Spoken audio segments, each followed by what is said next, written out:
Yo, yo, yo, welcome back to the Immigrant Section. It's your boy, Abbas Wahab. As always, wherever you're watching, smash that subscribe button. If you're Spotify, follow. If it's Apple, it's plus or follow. One of those. Click it. Join the crew so you get updates whenever these episodes drop.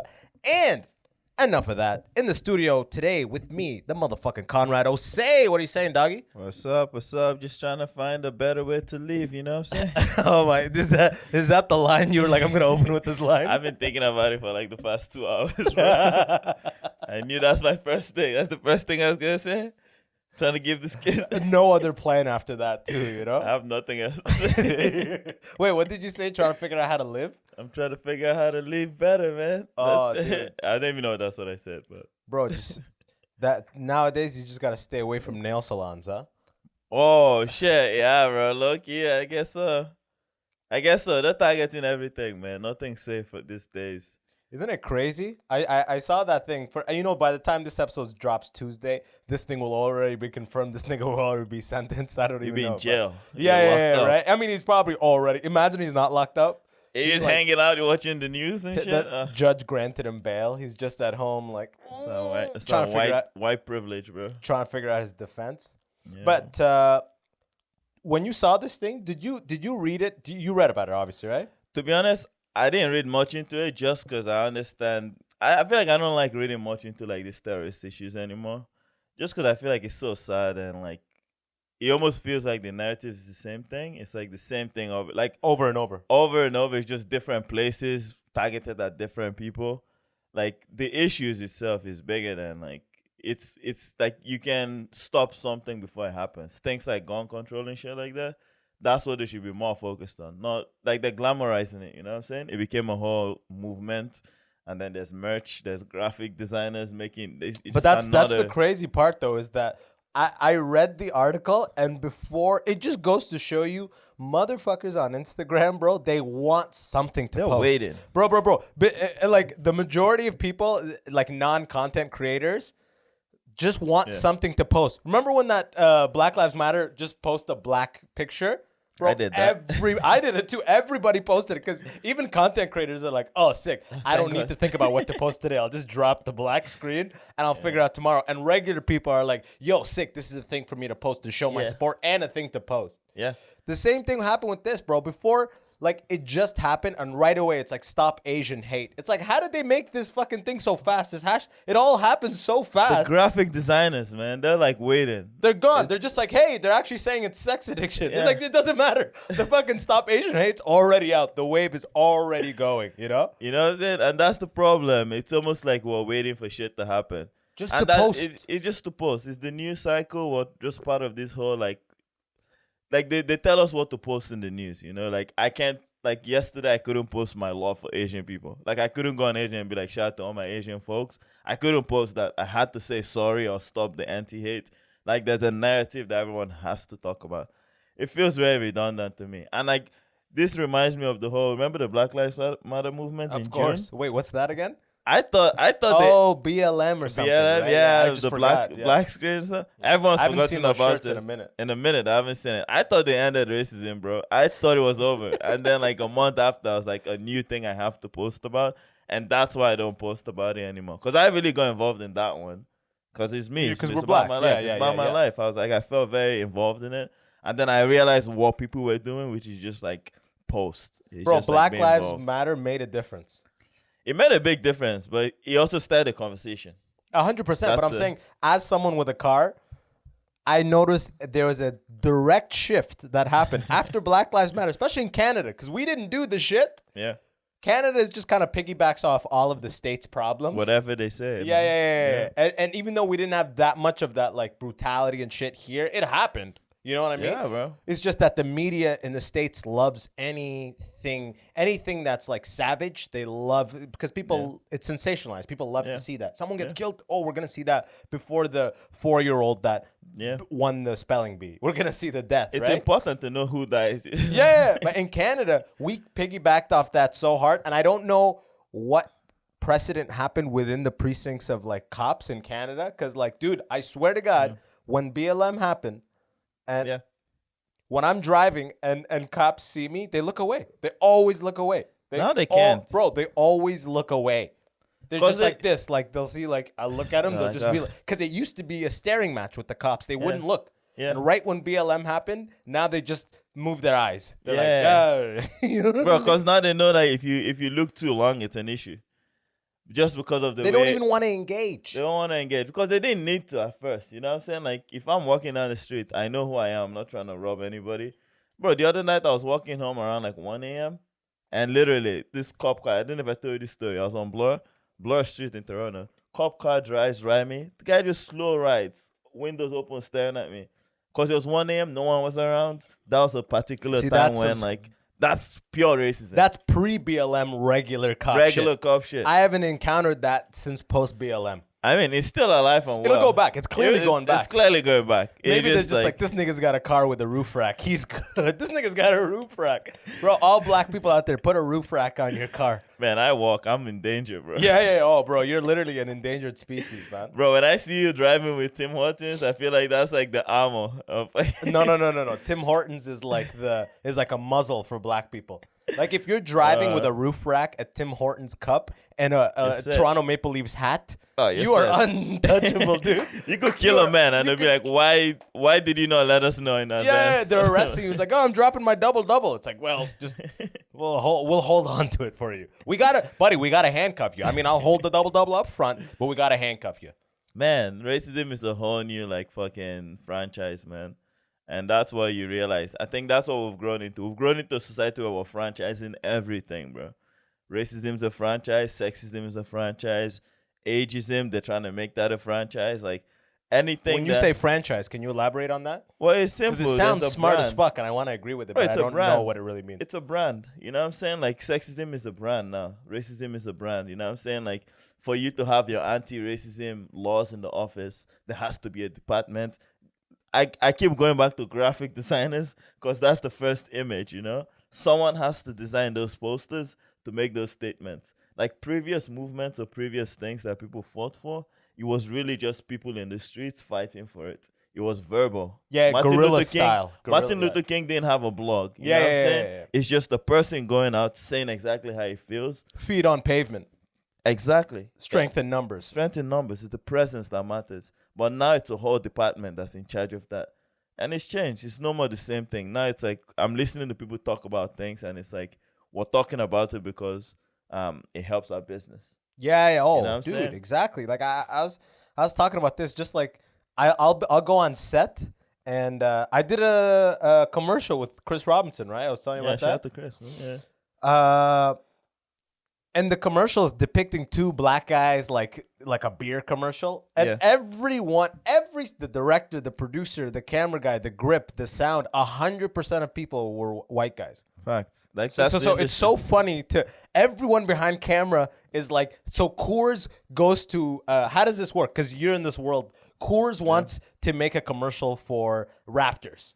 And they want like cool black guys depicted in it, right? Yeah. So they go to a production house. A production house bids on it, I'm assuming. Yeah. And production houses bid. They win the project. Yeah. They win the contract. Agency. Yeah. So now they have to depict the thing. It's like an extension of Coors. It's like look at Coors. Look at all these black guys and and nothing behind the camera changes. And it hasn't changed in decades. Bro. It's just who is in front of the camera. You know? Well, it's not even like who's in front. It's more like a statement. So even if they did hire a black director, it's because they have to hire a black director based on color, the not conversation, merit. Not merit, no nothing. It's and that's the big issue. It's like, especially with this case too. A case like a commercial, every detail that you see, the clothes you guys wore, the fucking everything, every detail is accounted for. So you know for a fact that you guys were both accounted for. It's like you gotta hire black guys. Oh no, there's we're like no way mannequins. We're hiring an we're Asian guy. Yeah. We're not hiring an Asian guy. We're not hiring an Indian guy. We're not hiring whatever other races are out there. Like we're not hiring any of that specifically because it's Raptors, it's basketball. Who else watches basketball? Black guys. Abbas, we know you don't like basketball that much, right? Yeah, but man. You're the face, like real dude. shit. No, you know what I'm saying? I couldn't hit a 3 to save my life. That's not true. I got mad dribbles. I used to memorize the N1 mixtape and bro, I'm the type of nigga that like I don't know how to be like effective or competent on the court. This is for soccer and basketball, but like if you're lining up, if there's a line of people and you're choosing who's on your team, I mastered the art of getting chosen. You know what I mean? Like I know how to do the spider, which is on basketball. Like, oh, this guy's got crazy ball handling. In soccer, I know how to do all the Ronaldinho leg. Like I can't run and dribble and pass or score. Well, I got basics, none of that. Bro, the basics. They're like, damn, that guy's got crazy, and I get chosen, and I'm all show. I'm all show. Bro, that's real, man. But that's It works for this commercial. It bro. works for the commercial, which makes no sense. You did you do any basketball things? I did it, but like, they didn't ask me to do it because real shit, bro. it was one of the first commercials where it was actually like they were pretty much kind of like be funny, Yeah, which is good. which was the best. But that's the best version of what they can do, which is like give you guys the freedom to be yourselves as like black folks and like not even black, just be two normal dudes, whatever you embody, which is your culture, race, whatever. You can be able to show it. Places like that, they give you the opportunity. But that's not how it should be, you know what I'm saying? Like, if you want to tell a story about the Raptors and you really want this whole black involvement, like, you can't be getting a white director that is basically that he's just getting a job that. But you know what? I actually don't care about that director specifically because the director in this scenario was very open to us trying our own thing. Yeah. So whether forget about his color, fair. he was the good Very director fair. for this project. Sure. Forget about Yeah. his color. Yeah. He really was like, oh, in audition, these guys He's big, killed their improv. Yeah. So they're equipped with the ability to be funny, right away and just improvise. Yeah. So let me lean into that rather than be like, you know, Yeah. Abbas, like him trying to be funny, what he thinks I would do that would be funny. Yeah. He's like, be funny, essentially. Yeah. Which is rare. Which is it's a trust thing, right? That's what it comes down to, and that's actually good. That the fact that you can meet someone that really trusts you in your process. I think that's what black people really want. Just like the idea of trust, or not black people, just anybody wants that trust. Someone trusted him to direct this commercial with two black dudes. In the same way, he's entrusting you to deliver. Exactly. So that's a very maybe in this case. So in that case, so color aside, that was a great director to work with. Fair. Yeah. Color and aside. We both know the guy. Yeah. So he's color a good aside, dude. you know what I mean? But it's Yeah. just funny to me how it's like 100% of people are, and this set specifically, like I've been Yeah. to set where the grip is a black guy and this is that, you know what I mean? But it's Yeah. like, it's funny how it's just the way that the wind blows as far as like the culture of who needs to be represented. It Yeah. only matters of what is shown, Yeah. you know? Or it's as hard. you're saying though, it'd be funny to be like, we need a black director for this. Which is something they do very often, bro. I've seen them go, when I used to work at a taxi, no name dropping, but when I used to work at an ad yeah, agency, you just did, but whatever. You're getting fired. They're sending your termination. Like, why would you termination say letter that, man? As we speak, they're typing it. Dear Conrad, Yeah, why it has would you- come to our attention that you were on the immigrant section.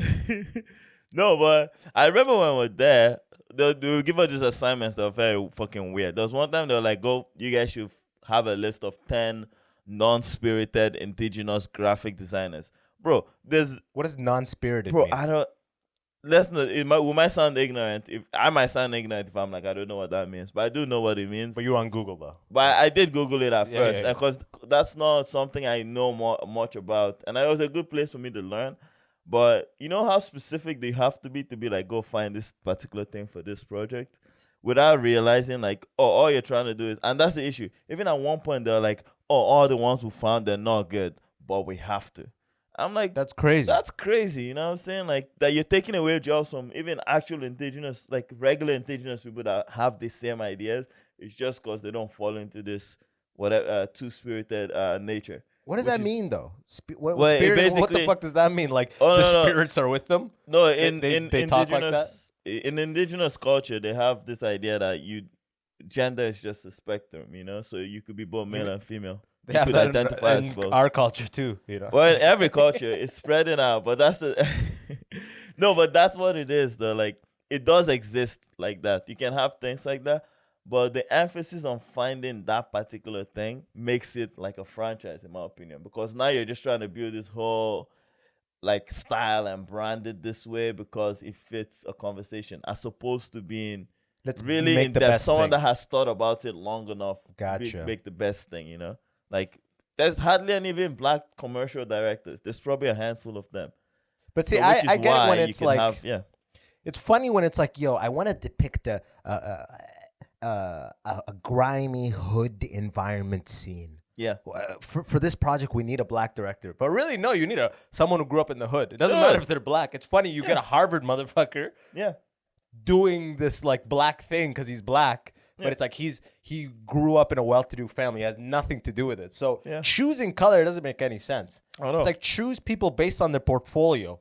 Choose them based on what they can do, what they want to do. I want to do something like we're writing a show, and you just taught me about something called a lookbook. A lookbook is like when people are making a show, they compile all these images of framing and pictures and a scene where it's like we want to create this type of vibe. Yeah. You know what I mean? Yeah. You should get. I want the director. I'm envisioning a project to be like this. So I find other versions of things I like, and you get that director. You get directors like that rather than Someone be like. that's thought about it. I want someone who, I want someone black because I want to do an urban thing. You know what I mean? It changes everything, man. Like, you know what that also does? It puts people away. So, for example, an Asian dude trying to direct a black film, impossible, because immediately you're saying, which is another thing too. That's what impossible in what sense? I mean, I'm not like in the sense of like in the sense of like they're not gonna be like it's not authentic. Like if you want an Asian dude that grew up in the hood, it's like I'm trying to make this movie about the hood. There's just this sense of not trusting him. You know what I mean? Are you saying the industry won't trust him? The industry does not trust him. Yeah. Okay, and I'm saying, and they should, is my point. They should. It's a reflection of where he came from, and if he's already created hood style shit, they're like, he's an Asian American. Maybe we'll follow up with him for Crazy Rich Asians 2. That's it. You know That's all. Imagine a black dude trying to direct Crazy Asians 2. Impossible. Yeah. It's the same thing. You know what I'm saying? But what if they grew up in Chinatown? No. What if they were making fake Louis this thing has fucking purses from like age 3? What if they worked in a sweatshop? To do that, bro, you have to literally have been like, I grew up in China and I speak only Mandarin. My English is not that good. Dude, you know, wherever you travel, there's always a couple of black guys there that shouldn't be there, and they just fucking we're a little bit of that. Like Canada is such a mixing pot, it doesn't count. But like in Switzerland, there'll be like one or a couple black guys in Shanghai. Type of niggas who like to be there just because they know they're like just one of the few. I'm one of the black guys in Estonia. You know what I'm saying? Like, and you know they just love Estonian chicks. You know what I mean? Like they're just like I'll be a big fish in a small pond type deal. It's a very tough thing to navigate, man. I don't even know if it's really. I don't know. I feel like progression has reached like I think we're going on this x-axis where like I think everything is convergent. You know what I mean? Like. For example, I thought of it today, and maybe I might be ignorant when I say this, but like the case of like Black Lives Matter, that whole movement was the height of racial conversations, I think, right? So we had this big racial. If you graph it, I think so. That was the hype, bro, because literally things changed. The dynamics of people looked at it differently. The conversation, there was a sense of openness in the conversation. But now we're at that point where every other ethnic group wants their own conversation, and it's very fair, it's very respectable. I mean, that's how you shouldn't even have these conversations, because you should just know everyone's equal without that. But now at that point, we now have the Asian conversation, and after the Asian conversation, I can bet you 100% there'll be a next ethnic group that wants their own conversation, and then you start having this thing, and then it'll go back to full white people want to have their own conversation. Oh yeah, like some robber will kill like an Indian like Petro Canada guy, bro, and they'll be like, stop brown hate, and that nigga was just trying to rob the shit, and it's like they tie it to a thing. You know what I mean? Bro, remember the Orlando ISIS guy, the guy that shut up the gay club? But that was like he killed a bunch of them. That was that was clearly anti-gay. But that wasn't a Muslim thing. But they tied it to that. Yeah. Immediately attached it because they wouldn't call that guy terrorist. No. Right? Terrorist is like that is reserved for a Muslim, Middle Eastern looking Arab motherfucker, right? That's the brand, bro. So if you're white, homegrown, they get away from the word terrorist because it's like he's a crazy. This is an issue of mental health. You know what I mean? This is an issue of mental health. I saw this video of it's like what? Wait, he was born in Lebanon. Oh, this is a fucking dude. And then it's like, see, this is what happens when you vote liberal. They let these fucking, and then it becomes political terrorism scare shit again. Bro, I remember watching one of the videos on this same case, the anti-Asian, the guy that shut up the spot recently, and the cop literally went, the guy must be having a bad day. Oh, I read that. That's the dumbest cop of all time. That's the dumbest cop of all time. But that's just a white dude talking, you know. That like, whole quote came on because the guy that killed the ladies probably looked like his cousin or some shit. Yeah. You know what I mean? Yeah. He's like, yeah, you know, we all have off I've days. been there. You know, Like, it's like he's on camera like just a case of the Mondays. okay, You so know the what I mean? Mondays, he took it too far, but That's his whole defense. And there's like It's white fucked. there's like white court. Right, His whole yeah. lawyer's defense was, Your Honor, it was Monday. We've all been there. Come on, Your man. Honor, my client, it was Monday. He did not have his coffee. Yeah. All right. He's I would addicted to blame- sex. This is an issue of mental health. Your Honor. Actually, I want to blame coffee shops for not opening up at 7. They That's what- opened yeah. too late. Exactly. That's why we are filing a class action lawsuit against Starbucks. All right. Starbucks is against Asian people. You know what I mean? Like, and it just They want, yeah, bro. They're trying to create these conversations, man, and that's the one thing why as people as comedians, we're kind of like skeptical about the news and shit like that, and this is why, because there's an agenda that has been set out to like converse about certain things in certain ways. Like you can't bring up a new conversation about identity without it being grounded in what we already have. You know what I'm saying? Like, for example, you can't go up and be.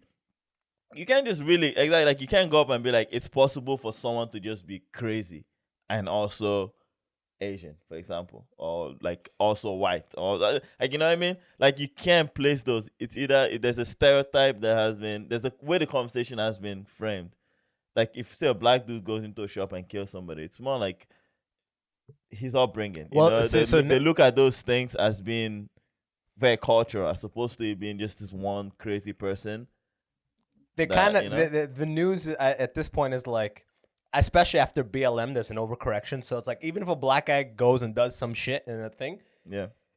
they probably won't paint it as they 'cause can't. They can't right now. They can't be like black male does black guy violent No. shit. They'll just be like individual has mental break. You know what I mean? Because they're trying not to get canceled. Everyone has to fucking navigate. They're like, oh, black guys are untouchable right now. Like, imagine a transgender person shot a black guy in the face. Okay, imagine the fucking lava walk around that fucking news thing. You know, individual, this, that. You know what I mean? Man in wig shoots Man in wig human beings. shoots human. You know?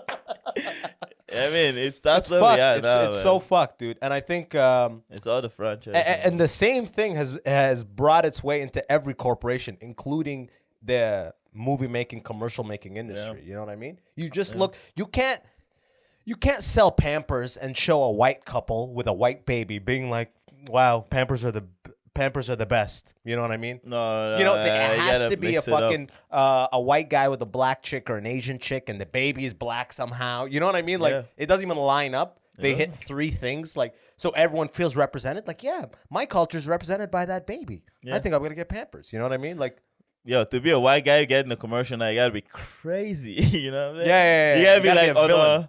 you gotta be a different kind of white guy where like they see you, they're like, this guy's not really. We Bro, can't I was thinking about categorize this. If I saw a commercial, let me know what you think. Yeah. If you saw a commercial on TV where, let's say, it's a security system commercial, Yeah. and they show a robber and he's black, Oof. what would you think? In my mind, I would think, damn, they're brave. You know what I mean? Like, that's ballsy. Like that right now is almost like I would remember the name of that security company. Yeah. Because I'd be like, whoa, Risky, bro. that's on the nose. Risky. I remember a few years ago they had this commercial in China. It was about like laundry soap. I don't know if you saw the commercial. It was like a black guy. And Where they put the black guy. This is real shit. This is not even a joke. They put a black guy. She has this black guy that's like they're like kind of kissing each other. And she's Wait, like, so an Asian chick is kissing a black guy? an Asian, not like kissing, but like smooshing, like they're in love situation. Yeah. But then she takes the black guy. This is real. She takes the black guy, puts him in a washing machine, puts the laundry soap, and then he comes out as a white guy. Game changer. But wait, yeah. But what happens when he comes out? Does she like really make out with him? falls in love and like Oh, they actually like okay, they like- don't really make out. Okay. They like rub it, like hug each other. So it's the idea like I'm kind of into you, but I wish you I were cleaner. wish you were cleaner. Yeah, I swear to God. So that's That's That's like- fundamentally racist. Fundamentally racist. You That's know like a what I'm saying? 1972. But I remember that US commercial. commercial. I remember that commercial. I can never forget it because of how fucked up it was. You know what I'm saying? But That's a fundamentally racist. That's funny because I they're mean- going for funny, Yeah. But they But nailed the humor is very different. Yeah, they Like- nailed the exact racism, which is Yeah. the funny part there. Oh man, we've come a long way, man. I really think like we gotta go back to our drawing boards and like really understand what we're trying to say, because I think we're all caught up in what everyone else is saying, and we're trying to create this night. Like it changes so fast. You know what I'm saying? Like the conversation is no more a conversation. It's more like, oh, we're just trying to make a collage of everyone's Yeah. ideal version. But on of some, life. in some scenarios, it fucking works, dude. It works in like very established. In this case of stand-up comedy, you know this as well as I do that in Toronto, especially in metro places, like very metropolitan areas. Like if you go to the boonies and you watch a comedy show, it might be all white people, all white guys, and it might be the funniest show you've ever seen. Yeah. You know what I mean? Like I'm not, regardless of, but if it's in Toronto, there's an unspoken rule that there has to be a minority and a girl in every lineup. There has to be at least one minority, one girl, and like the really new places are like one gay, one black, one girl. You know what I mean? Like. And then the rest are white guys. That's the funny thing. The default is like you once gotta we count. The rest are white guys. but because there's the most white guys in stand-up. There's more. If you looked at the demographics of stand-up, bro, look at every open mic, every show you're at. It's mostly white guys. It's mostly white guy, but that brings me to my to counter your question. What you just said is, Come closer to the mic. are white guys actually the funniest people, or No, are they just the most involved in it? Because white guys represent the most in Canada. Keep that in mind. Well, that's what it is. So we're in Canada right now. Canada, it's white guys. You're Nigerian. I'm from Sudan. We're in Canada. Yeah, right? yeah. Mostly white guys. Yeah. Right? So, but there's a push in the metropolitan areas. Like, we need to get representation from others. And in that scenario, it works. Because in places where there is none of that push, it's usually just a lineup of white guys, which is cool. If they're all, like, I watched the best stand-up show I've ever seen was Louis C.K. Yeah. With Kevin Brennan. Yeah. Tony Woods was a black guy. He was like Chappelle's like mentor. Yeah. So he was a black guy in it, but still, like, that was one of the best shows I've ever seen. White, black, it doesn't matter. The highest level stand-up, I don't care about the color, right? It's funny. Because that's what the show is about. Funny first. The problem is sometimes there'll be like really funny people, 10-year guys, and like a girl who's been doing comedy for 16 months. Because they need to grab a girl. You know what I mean? But that's also that's what my case comes in, and that's why I don't know. That's why I haven't. That's why I'm really where I am in life. I'm very content because I see that as being a thing. If you put yourself in that space, if you're a girl, you've done comedy for 2 months, and you put yourself as being, you can pick me as a diversity pick, which is not. I'm not against it. But if you put it like that, then that same girl will be picked on every show, or that same diverse person. But the idea is to like be as comfortable as those white guys, bro. Someone told me this, and like it really is the white guy energy. It's a whole thing. When a white guy is on the phone talking, it's like they watch the movie. Like a customer service voice. Customer service. It's like you gotta be so confident, you almost throw the other person off. And that's what we're slowly getting to. I feel like people are getting more confident in who they are. Because at first we were minorities, but now it's like, bro, I'm not a minority. I'm really just a guy. I happen to be this cool, and I'm black, and I'm if you look at the awesomely pie black. chart of things, then yes, you could label me as a minority. I mean, but that's what it is. It's the mentality. You know what I'm saying? I think that's the next phase of it. Because I think that's changing now, you know? It's just, you don't do any, like, it's so weird because the girl is like, a lot of these times, the guys are pros. The girl is thrown in last second because the show is going to look, what's the word I'm looking for? Like chauvinistic or whatever. Like, it's going to look really like dated if it's all white guys. Yeah. So they pull in someone who's like, and not to say that there's ladies that aren't super experienced veterans, right? They're just usually not there. They're not at that show. They're not at a showcase show. They're doing a proper show, getting money. You know what I mean? Yeah. They're like a valuable commodity is a funny female comic. Yeah. They choose their price. They choose their because price. everybody wants them as the minority pick for their show. Yeah. And they're like, I've got 6 people that are trying to get a girl for their show. Yeah. So I'm just gonna go to where there's the most audience and I get actually paid. I'm most comfortable. That's what it is. But It really is a good way to see it. I want to tell you a funny story about comedy since we're on the top of comedy. There's a show called The Sketchesons, and What? It's called The Sketchesons. Okay. It's a comedy troupe that performs at comedy bar, and whatever. If they listen to this, I'm gonna roast them for it. They cancel themselves this is the funniest story I've ever heard of people going too far with this whole thing. So they started a show years ago, probably like 10, 15 years ago. They have this yearly show, and it's mostly all white dudes on the sketch troupe. Okay. They have maybe like a few white girls. Yeah. It was mainly just like a white troupe. Yeah. They're funny. They've been doing their thing forever. They're good. They're good. Yeah. No argument about that. I've seen them perform. They're good. Gotcha. Now, as time goes, diversity conversations will come out. They start adding more diverse people. The show changed. People have no business that have no rapport with them or anything, probably, right? They've helped a few careers. Shout out to our boy Tim Blair. Tim Blair was on. Oh, the Tim Blair was on sketches. that? Okay. He was with them for a bit before he moved on to bigger things. But Shout out Tall Boys. So that's what I'm saying. So they've gone through this, and then during the whole Black Lives Matter thing, they literally put out a statement being like, we've looked at we've first off, they put out the post that was like, oh, we're trying to diversify. I think we have to put this into consideration as to make better plans for the future. So want to diversify. And then like 2 days after, they put up another post that like, we're sorry about what was said last time. That decision was made by mostly white people, and we feel like that's not okay. So we're taking a break to go back and make sure our leadership board is more diverse before we make decisions about diversity. Like, I don't know if you understand anything I just said. That sounds like a black hole imploding into Bro, itself. it literally was just them going blah, blah, blah, like boom, shooting themselves. Like, I'm dying reading That's this, overcorrection. Bro. That is Overcorrection. that is like, yo, I don't even have a good analogy for that. It's literally like, Really, I don't even know what that is. you know bro. what? That's almost like Thank God you when got what I was trying to explain. when bro. you want to trim your mustache and you take a little off the right and you take a little off the and then eventually you just shave the whole thing because you fucked up. You try to balance out the other side and you just lose everything. You lose everything. That's it. You Dude, forget the fact that you are already who you are.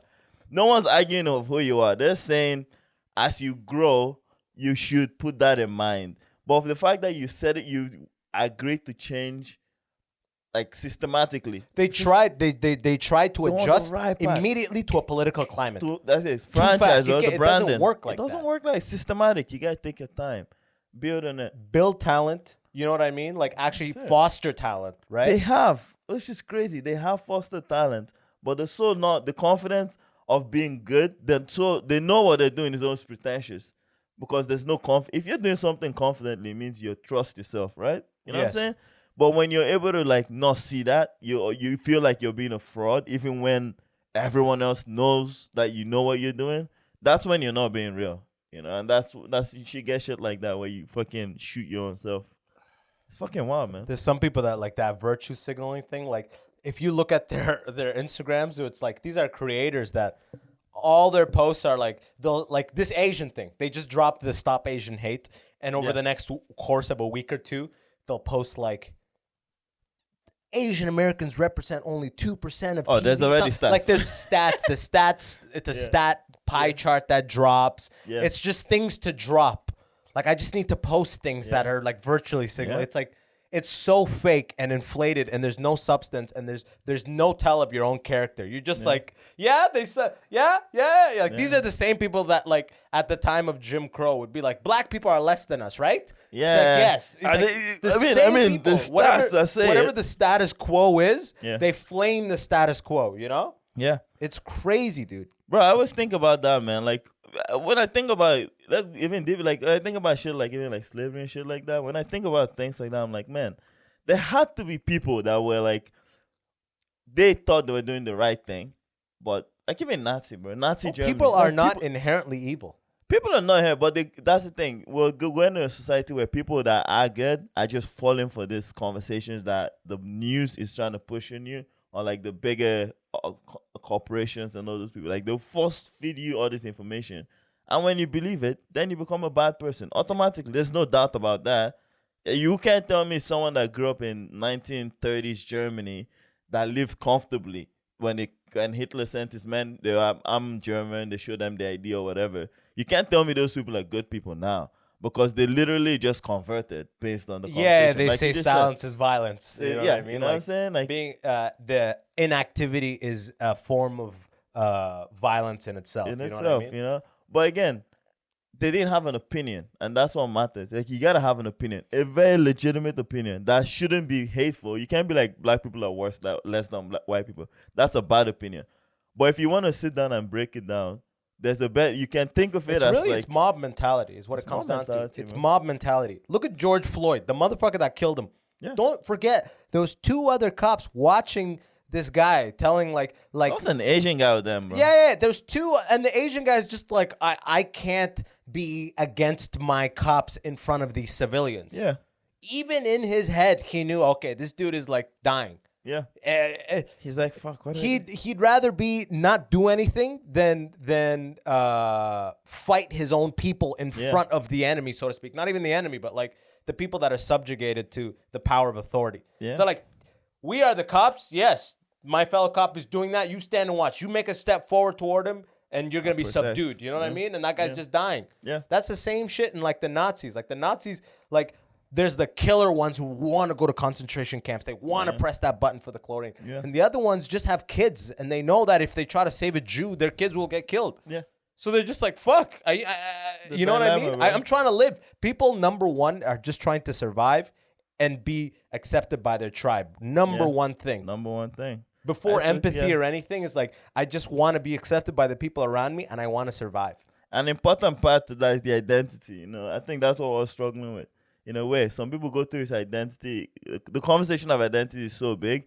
Sometimes it's gone past it. Like you could just identify with guys that like wearing jeans. You know what I'm saying? Like that's how like niche you can. It's those small things that really a cop really just identifying with other cops because that's what he's been built in. Because that's the hat he's wearing. That's the hat he's wearing. Yeah, His whole life, his family. And not even his whole life, but like his financial security, yeah. his career, His happiness basically is based on the fact that he's a cop. his quality of life. Quality of life. So he's in that situation where he gets to choose, like, oh, do I not have an identity, which is like go against my own people, and then maybe not have a job, and then have to like find a new career or something like that? Do I go that way, or do I just like stand here and just go through this and still be part of this identity group? It's like a principal in a hallway sees 2 kids fighting, grabs the one kid, and does some physical shit that may be overboard.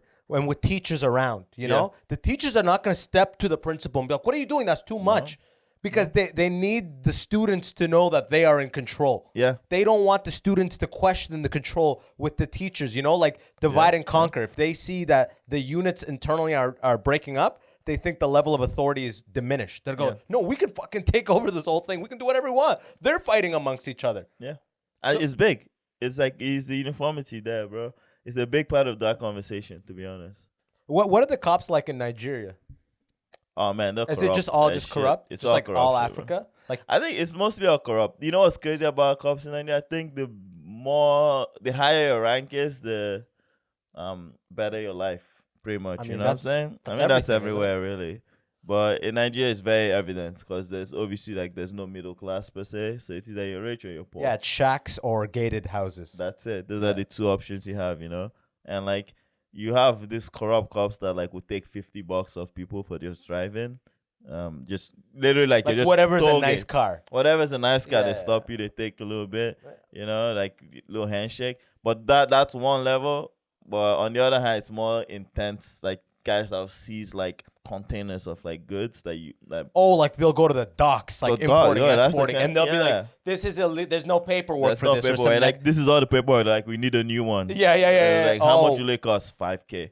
And you're like, Next what? level illegal, like Next next level level illegal. corruption shit. Yeah. They stop a $20,000 shipment Yeah. and try to get like a $5,000 bribe. Bro, real shit, bro. Like you can see this. I remember there's one incident. The guy just stopped us. It was my uncle's like my uncle used to work in like the courts in Nigeria. He's like retired and shit. But when he used to work there, he had like the license plates of like The don't fuck with judicial. me license plate. Don't fuck with me license. Like, I'm and- one of you license plate. Yeah. Yeah, but no, also he was also like a very stubborn, not stubborn guy, but like he was very rebellious, kind of like me. Oh, He gotcha. was just like it's just a job to him.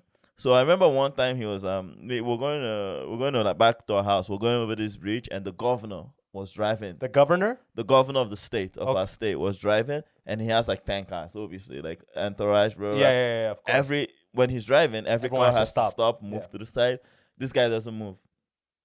And I remember like they come out, they stop him, they're trying to beat him. He's like, man, like I'm also driving, like I'll move, but like I'm not gonna let all 15 of your cars go. Like I'm literally going up the street. I'm almost there. So they stop him, they take him out. I literally go They home. took him out of the car? They took him out of the car. They parked on the side. Then they took him out, and then they just left a few cops to him. The governor goes past. And then at one point, they're like, oh, well, you got to pay us money for stopping us. And like, the cops are now like, you have to pay us money. An inconvenience fee. An inconvenience fee. He's like, I don't have any money. And then like, well, we'll wait. Literally, this nigga is awesome. My uncle's fucking stubborn, bro. He started, they were there for like 3 hours, bro. Literally doing nothing, just sitting down. Just standing there. They're Just waiting for all him to just send sitting. for money. For him to say, he's like, I'm not sending for money. They're like, well, we'll wait. You have to find money. So they all just sit there until they got tired. And they left? And they left. I was like, this is it. Because they can't kill him. They can't do anything to him because it's a law. Yeah. So they literally were in that position. And I was like, oh, these guys are insane, bro. Wow. And that's like it's one of those principal pride wins in your head. Yeah. You wasted He lost his whole day. My uncle Yeah, lost his whole day. but he won. He won morally. You know? Yeah, fucking that's an L for the corruption, an L for the fucking bullshit system. Real shit, bro. But it's like that all across Africa too, though. Yeah, Sudan is I the can same imagine. shit. But Nigeria is more developed. So I was Yeah. wondering how it would go down there. Like, did you ever remember any scenarios being in court or like? No, I didn't really. But I remember. Do the people love? Who's the Nigerian president? Do people like him, or is he like a known fucking corrupt? You want to go through guy? the history of that? We don't have to go all. Okay, unless it's interesting. No, it's very interesting because the guy now is Buhari, Muhammad Buhari. He was General Muhammad Buhari, Muslim. Yeah. So they had Allahu Akbar. Bro, this guy's insane, bro. So in the 70s, He usually goes like that. he's fucking insane, bro. In the 70s, he was a young dude. He was in the military.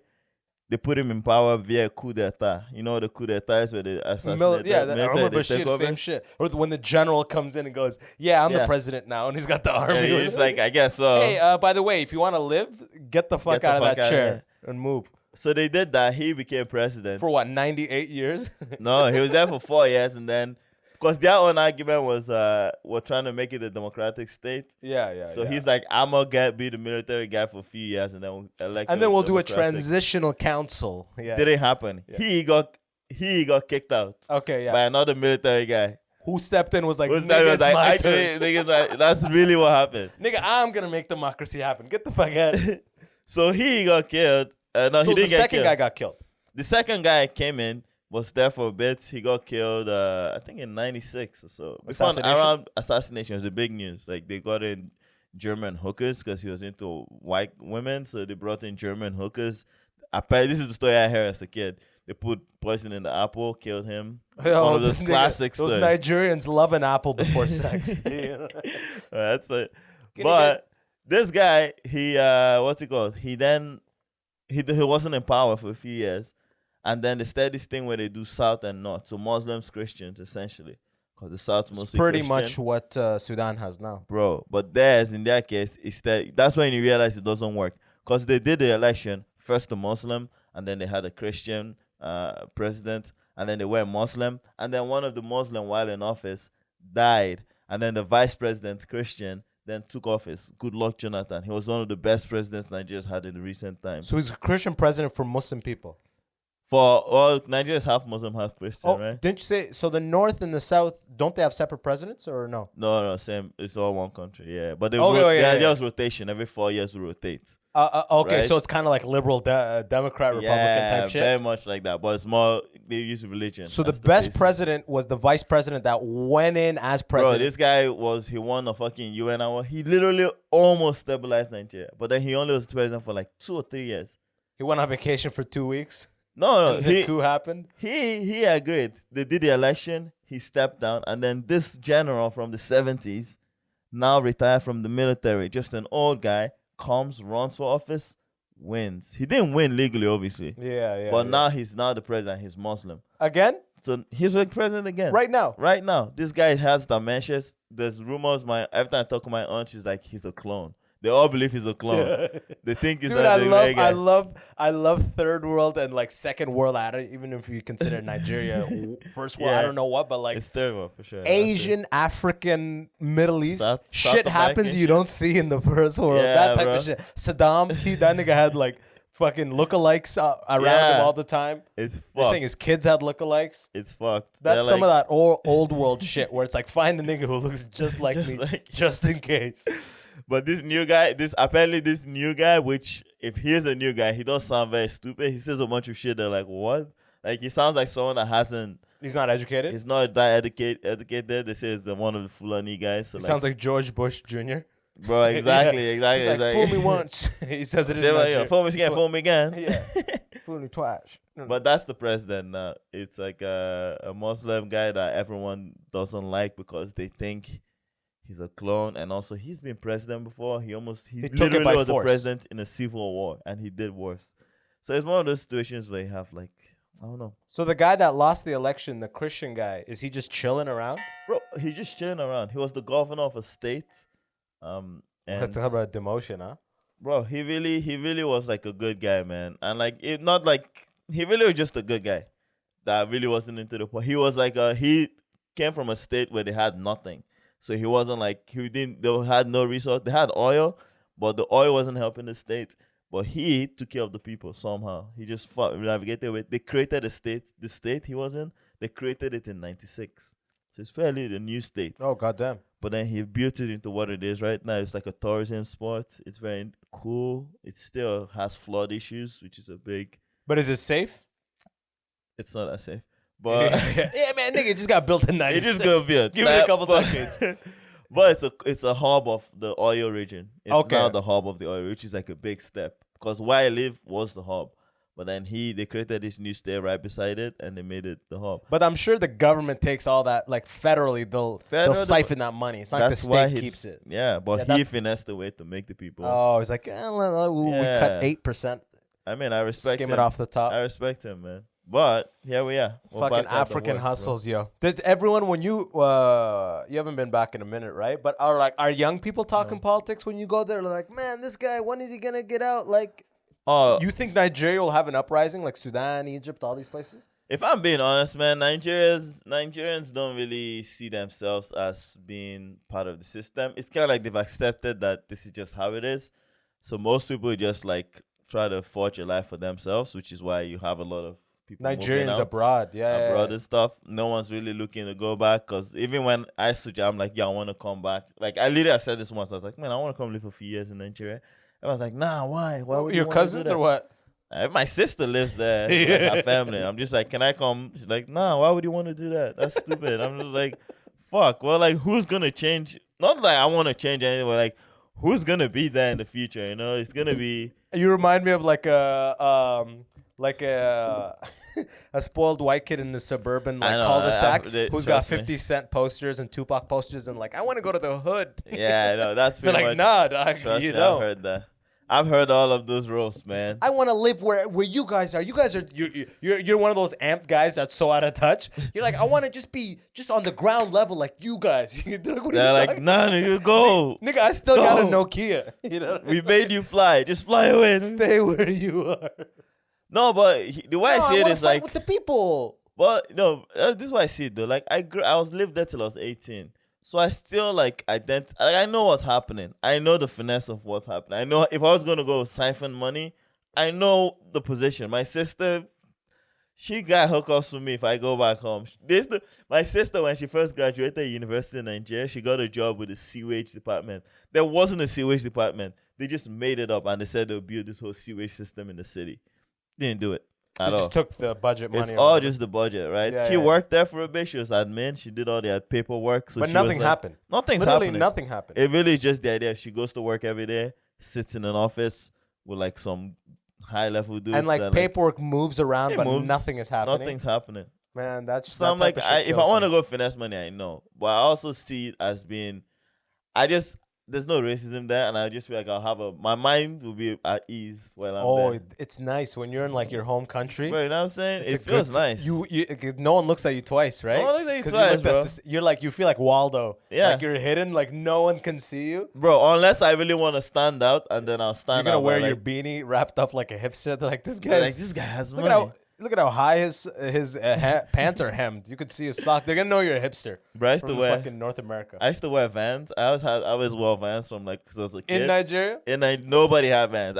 I literally like ordered. I had special Vans. They sent in Vans, like family sent in from like abroad and shit. Yeah. And I was like, people looked at my Vans and like, this guy must be something. Oh yeah, at the market they're giving you crazy prices. They're like Vans. Yeah, just Vans, bro. You know what I'm saying? But here we are, man.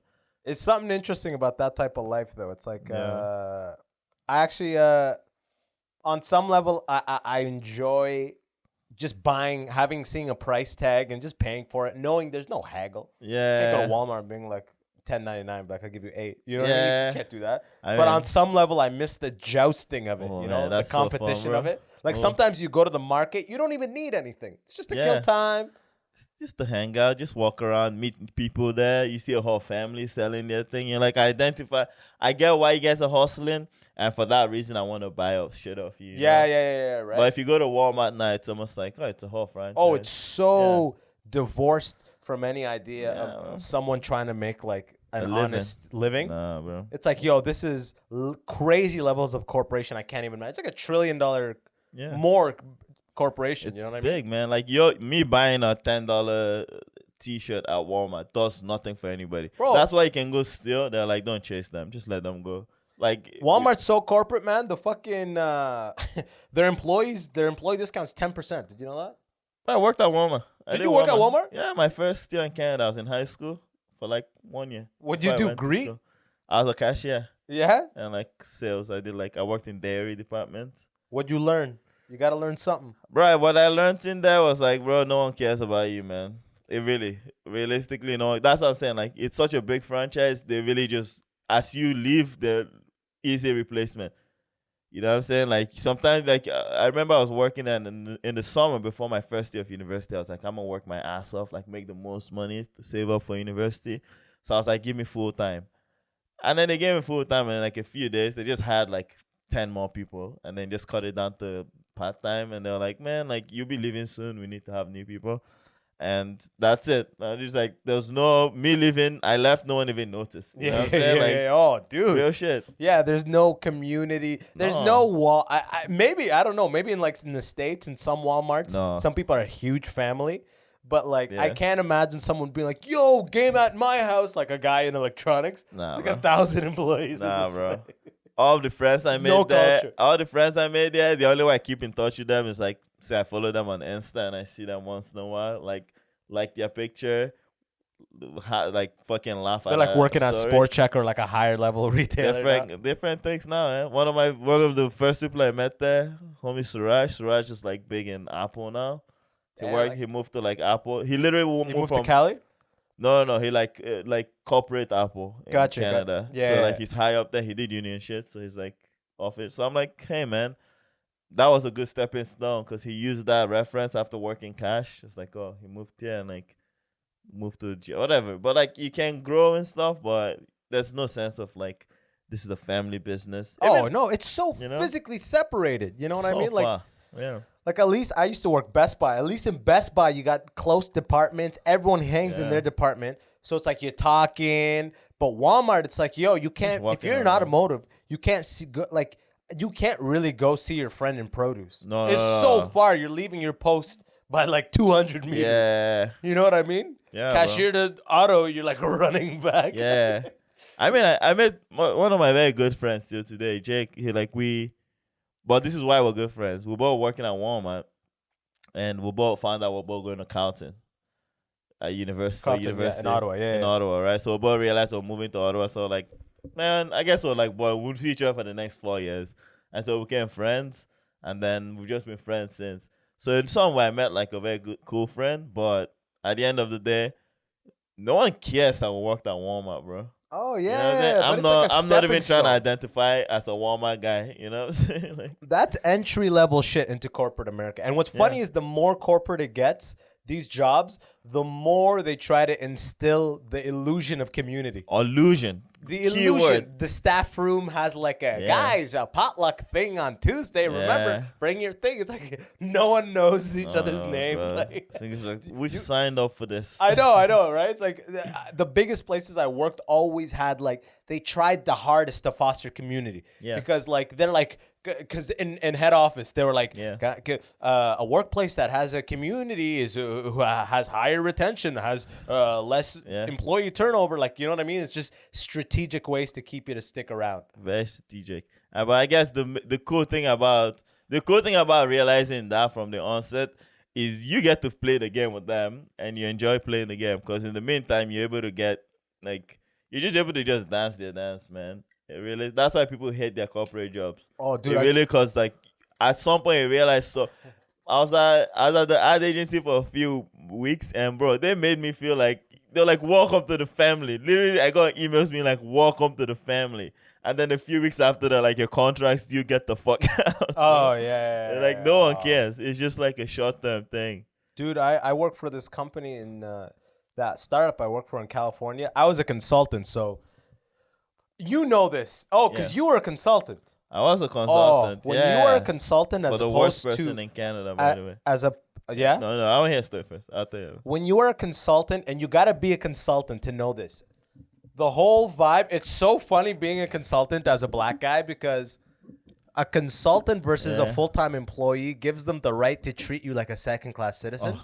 And when you're a black guy too, it's so weird. It's like you're openly treating me shittier, but it's not a racism thing. It's because I'm a consultant. Like, dude, I remember working at this company, and the things they would ask from me, they would not ask of a full-time employee, because they would quit. Yeah. They would quit. Like, they don't have to worry about this person's longevity. They don't have to worry about this person's like work-life balance. Yeah.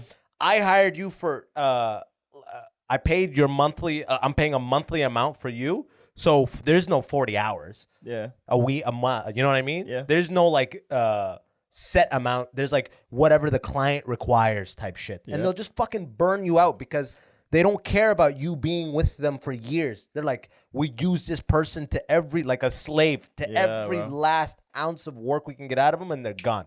It's quick things. The quick turnaround system in the corporate world really, like, the consultant thing, bro, it really does. That's a whole, even like, the idea of the consultant really just like you're mediating a bunch of conversations, really, right? Like you're well versed in one area, and then you're able to spread that information to a bunch of people. At least from my understanding of what I did, and half of that thing really was there's a sense of, even like being a black dude. I think when they hired me, this is no joke. They got this big contract for a weed company. Like remember when vape pens were the next big thing? And the 1,000 were new. 1,000 new ones a day. 1,000 new ones a day. But there was this one from California that they were trying to break into Canadian market. And for some reason, apparently I should have known more about weed, bro.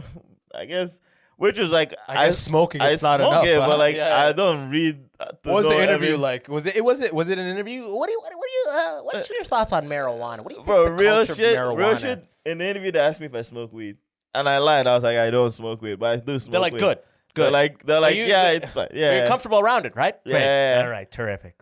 Bro, they gave me a free vape pen. This lady was like, every morning she comes into work, she's like, oh, like story will start. She'll be like, yeah, and I was sucking on the vape pen last night. I'm like, you don't need to tell me you smoke. Before they legalized it, so like, that's an cool. interesting choice of words. But that's interesting. You're like, you're fucking ripping. But I mean, realistically, it like on the point of like corporate jobs and like the consultant thing, they really see you as like kind of like an extension. They only see you for one thing at each job, which is a fair thing if you are passionate about it and it's genuine. I think if the work is genuine, you would know, because it takes no effort from you. It's not like something they like expect. There's an expectation that's not job related. It's more like the personality. They expect some kind of like figure. You're supposed to represent something in the office space, and I don't think it should be like that. Like a pillar, kind of? Like a pillar in a way. Like I was, honestly, bro, it really comes down to like even like representing, say, black people, bro. I was the only black. The guys I also worked for are like a fairly. Now I realize what you got they a were. tax break. You gave him that company. I gave them break. a little tax break, you know, which You're is the like minority hire. real shit, bro. And I don't want to be that. And I realized that super fast. And the guy I was working for is like a fairly non-conservative politician. Like they worked, we did like lobbying and stuff like that, which is cool. But he was on the wrong side of it. So after like my first 3 months, I immediately realized, oh, I'm just here to be like, oh, when then they need a consultant to go speak about issues relating to like culture and shit. You're the black guy they send out. I'm the black guy they send out. 100% And I was like, out, fuck, bro. man. This You're an doesn't extension. feel You're right. a tool. It is as corporate as it gets. A good way to put it actually is, it really depends. There's different versions. If you could consult, if you have your own consulting firm and you are the sole proprietor and you come in, that's totally different. You negotiated the contract. You want a good working relationship. So that is a consultant. That's a scenario of a consultant where you're getting treated the best. But if you are Deloitte and the company ABC needs to get audited and Deloitte sends a team to help with that, and all 6 of them are consultant status, it's that type of shit. Where it's like a company will treat an employee like a human, but they will treat a consultant like a machine. Where they utilize them 100%. Like this machine can run for 3 shifts. Okay, well, we're going to keep running for 3 shifts.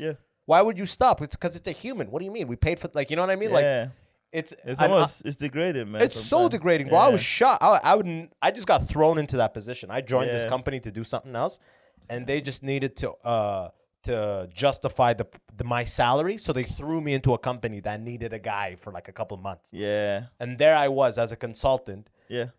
And up until that point, I was always an employee thinking, yo, when you're a consultant, you're killing it. I'm a consultant, you know? I'm a consultant. But you realize that just gives people the ability to treat you way worse because they don't have to think of you like a human or a family member. They're not even trying to bring you into their family, bro. At all. You know what I'm saying? At all, dude.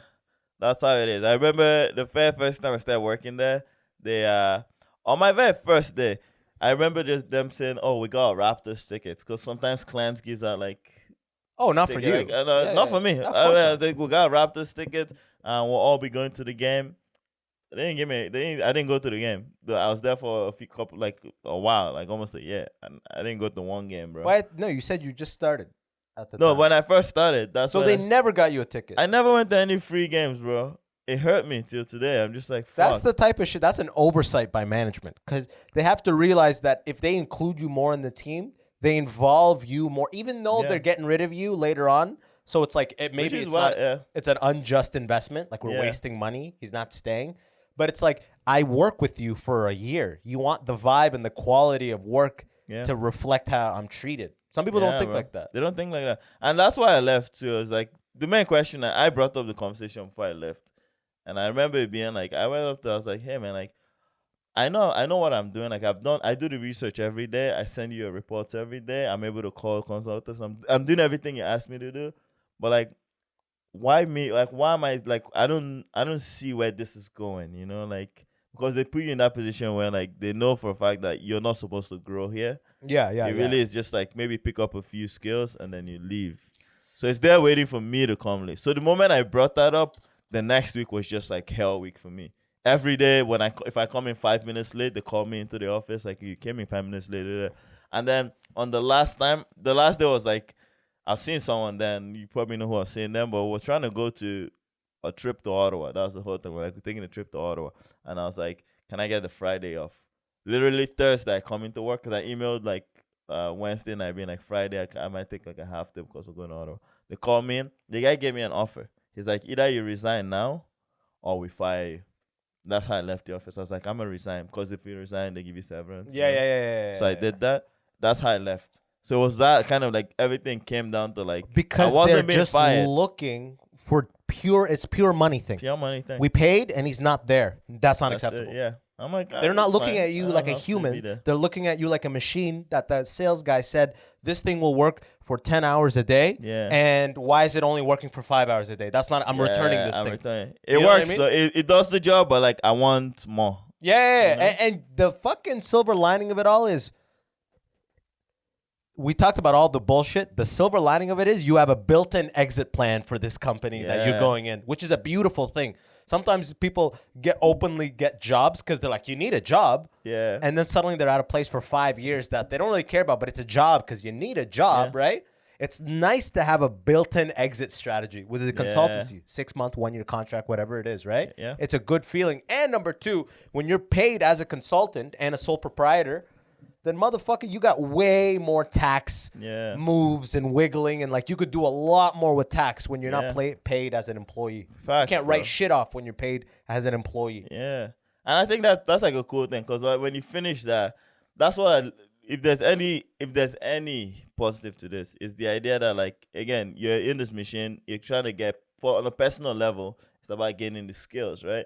So with that skills, you can come out to the real world and things you're actually interested in. You understand it maybe a bit more because you've been exposed to these other parts that you wouldn't have been exposed to, you know?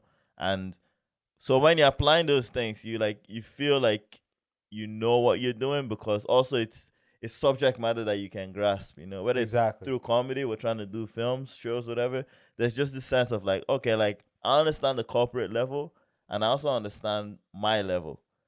So the way I would interpret it is different from how a franchise or like some big company that has a set rules that has been written by like some old white guy 200 years ago. Yeah, right. I know on how parchment with cursive. They have it framed in the hallway and stuff. It's like like you shall receive 6 weekdays of vacation time if thou allowest on the day of. They're using a sundial and shit. This guy's speaking Hebrew, bro. You know what I'm saying? Like I can't.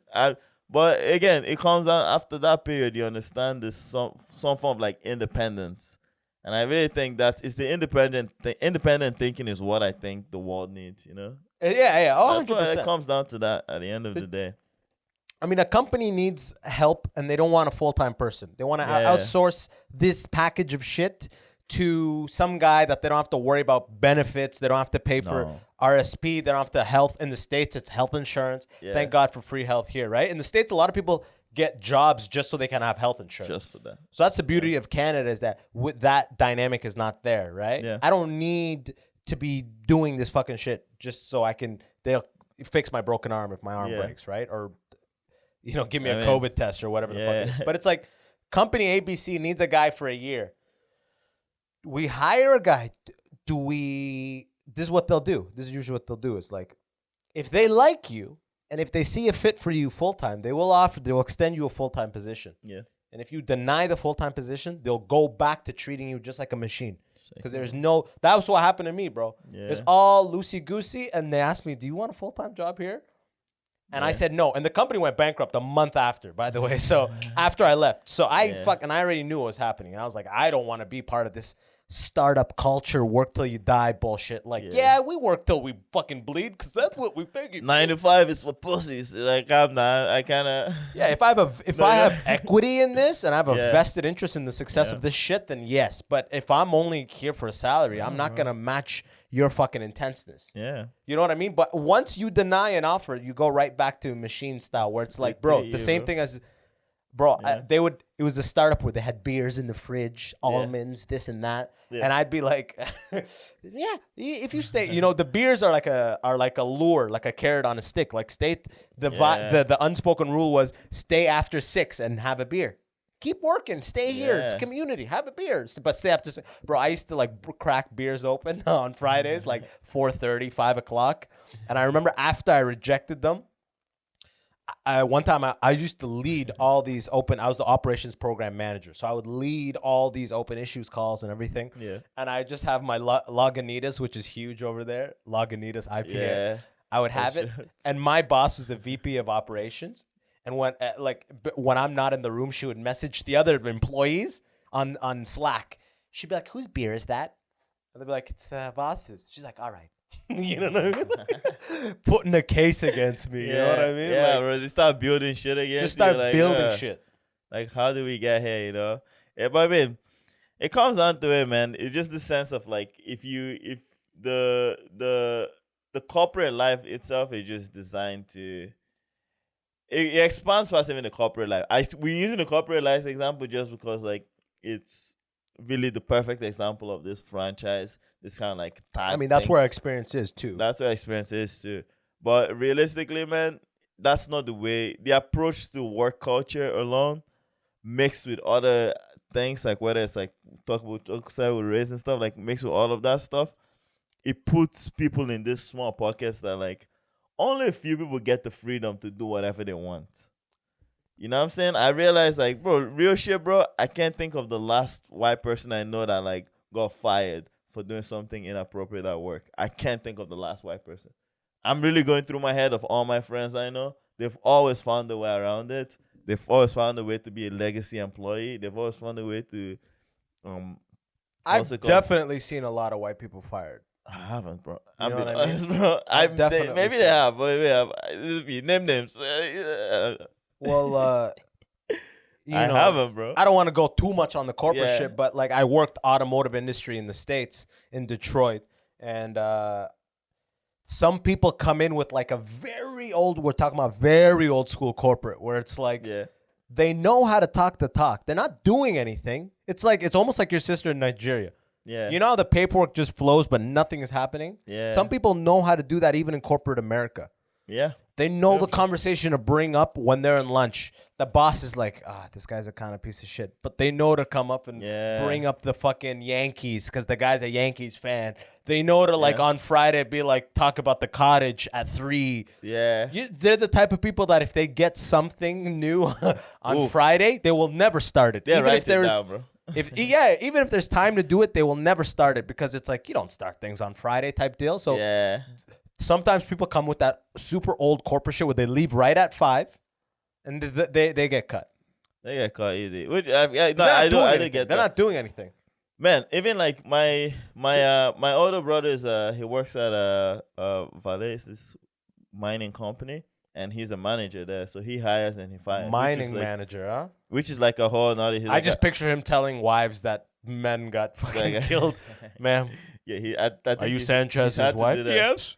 He's had to do that. Sorry. Actually, yeah, I think he's had to. Yeah, that's fucked up. I was kidding. that's kind of fucked up. I was I think That's kinda he fucked told up. me there was a big safety issue that he had to like call all the families and But like did anyone die though? I don't know. No, I don't think anyone honestly died. don't But know. keep going. Also, I don't know if that's good for the record, but Yeah. I don't think anybody died, bro. Don't nobody died, paint me nobody like died. as a villain, homie. But here's the thing, though. He is a manager in a small, fairly white town, Sudbury. He's a manager there, and he gets to hire. He has fired a few white people. So I'm not saying like there's white people that haven't been fired.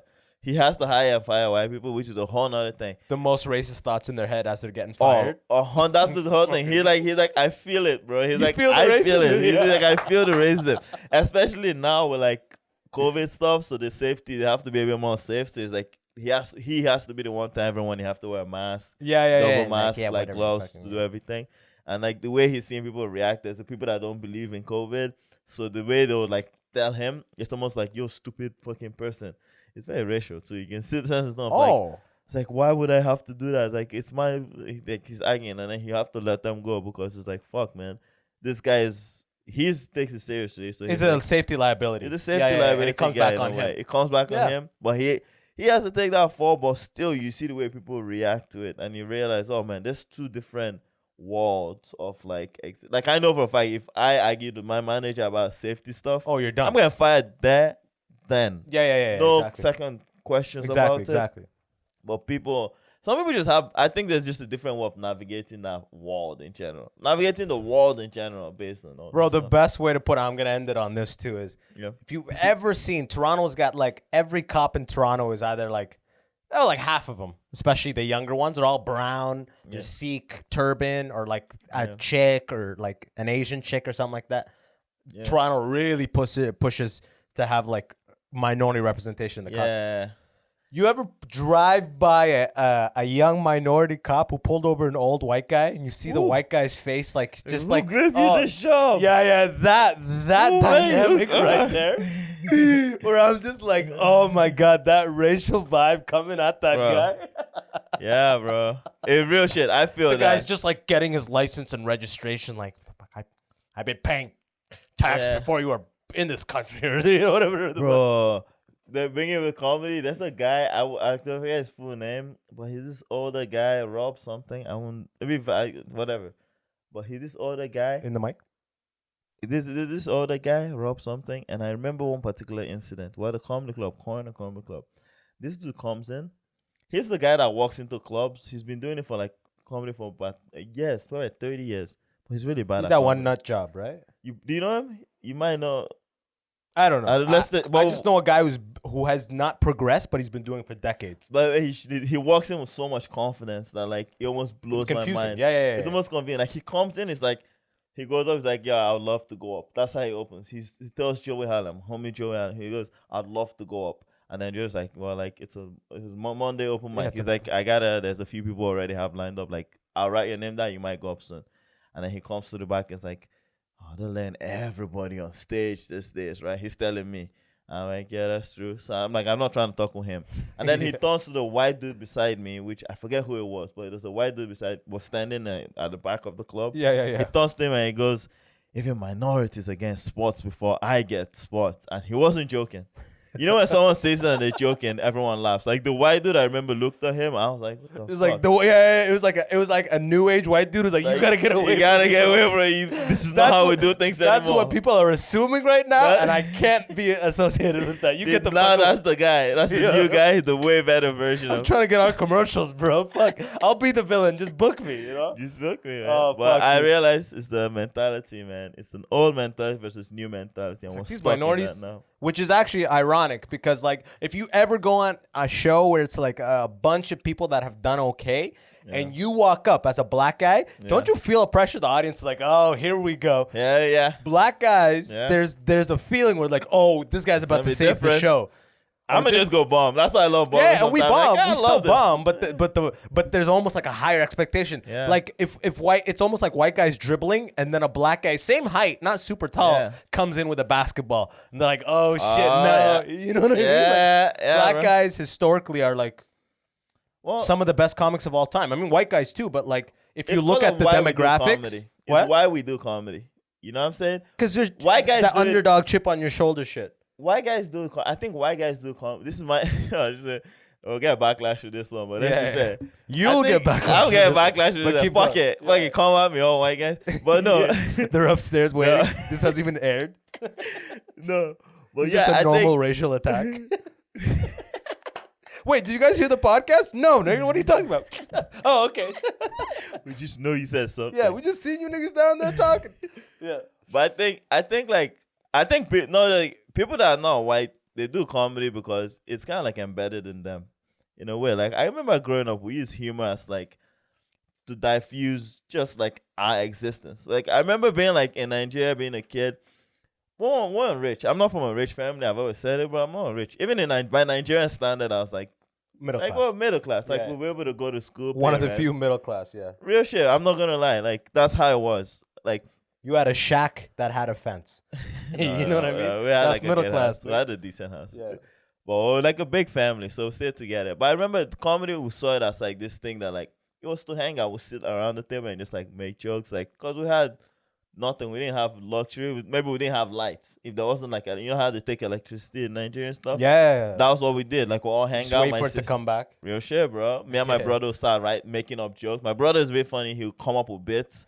And like I'll die laughing. I'll give tags to it. My sister just like everything she says is just, why are you saying this funny? You know, it's one of those. My grandma is just like angry but funny. Yeah, y'all niggas need Jesus. Yeah, like shit like that, you know? Like that's how I was seeing it. But I realized like for white guys, it really is like a certain like, it's a status or like a job or like something. They see it different. It's very official and like planned.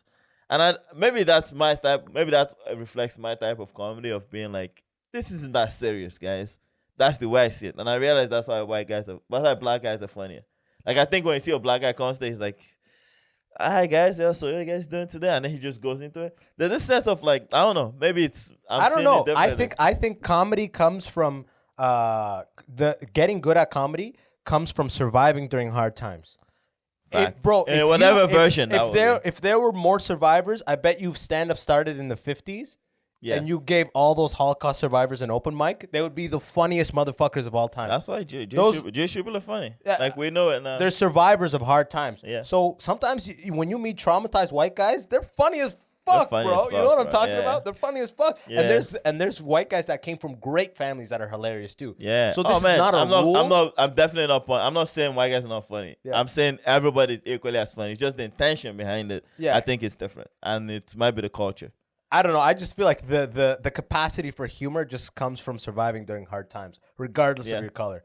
Yeah. So maybe now it's like if you look at people that had reasonably good upbringings, Yeah. and then looked at their like races, then we could have a conversation. But Yeah. like among all the people that had like a rough upbringing or dealt with death early or this or saw addiction or something like that, Yeah. I feel like we were on the same playing ground of funny. At the end of the day, it's all storytelling, and I think everyone has a story to tell. You know what I'm saying? So when you have it, really at the end, comedy is all storytelling, regardless of how we see it. We might be able to craft 5-second bits that builds into an hour or whatever, but it's all about storytelling at the end of the day. So I think everyone has a story, and it's evident there.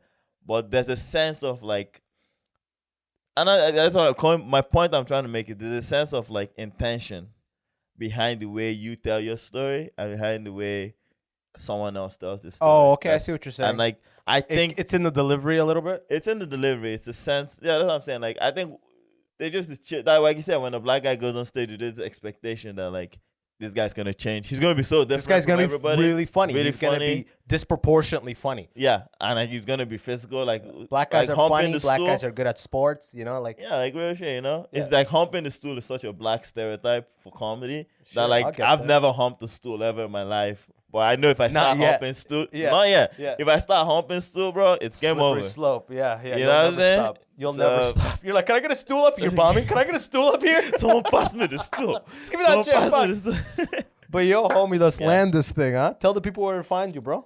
Man, we got a lot happening. Find me on Nigga stuttering. I don't know. I don't know how to promote myself, bro. I've always been. That's Tell them a your handle. struggle. Tell them Video Canal. Yo. What are you doing, bro? Guys, we just did a very cool short film. Me and my friend Ben Steger. It's called Internet 2. It's at the Toronto Sketch Fest, which happens at the end of the month. So if you want to go watch a bunch of funny comedy, whether it's Zoom comedy, whether it's pre-recorded live comedy, it's at the Toronto Sketch Fest site. Our film is included in the lineup. Super pumped. Internet 2. It's called Internet 2. It is not a sequel. It's actually It's called really called Internet 2. Yeah. The joke is there's no internet one. But, Yeah. we're just trying to play with that. We got that. Find me on Instagram at Conrad Osei-bonsu. As always, check the Video Canal, bro. We got video canal is a small thing we're putting. It's still in the beginning stages, but we've worked on a bunch of things with all our friends. But they're live on your Really? site, right? Uh, On videocanal.com. Right, live. Go videocanal.com is the website. It has a bunch of information. It will lead you to everything we're working on, pretty much. Yeah, There's a exactly. I was small- waiting for you to say this whole time. Shout, Fun- go to videocanal.com. I gotta take that more seriously. I put people on the spot, despite the fact that I put everything in the links in the Yeah. description. So just Man, as always in yeah. the description, his Instagram will be there, Video Canal will be there, which check out Internet 2. All that stuff will be, just go to videocanal.com. Yeah. That's Big things this coming guy's this year. We're doing big things. Me Ooh. and the man, we're doing some big things this year. pilot script written, We're being coming up. honed. I gotta. No, you I don't can't give give any out more. too much info. Why? I didn't. That's it. That's all I said. Yo, from my end, if you're listening on Spotify, as always, click follow. If it's Apple, leave a review. Click plus. And YouTube, if you haven't subscribed yet, smash that thing. And remember, patreon.com/The Immigrant Section. Weekly bonus episodes, behind the scenes shit, and more coming soon. As always, y'all are the best. This was sick, Conrad. Sick, bro. Until next time, peace. Yo, and that's the episode. Remember, if you liked it, smash that subscribe button so I can give you updates. And until next time, it's your boy, Abbas Wahab. Easy.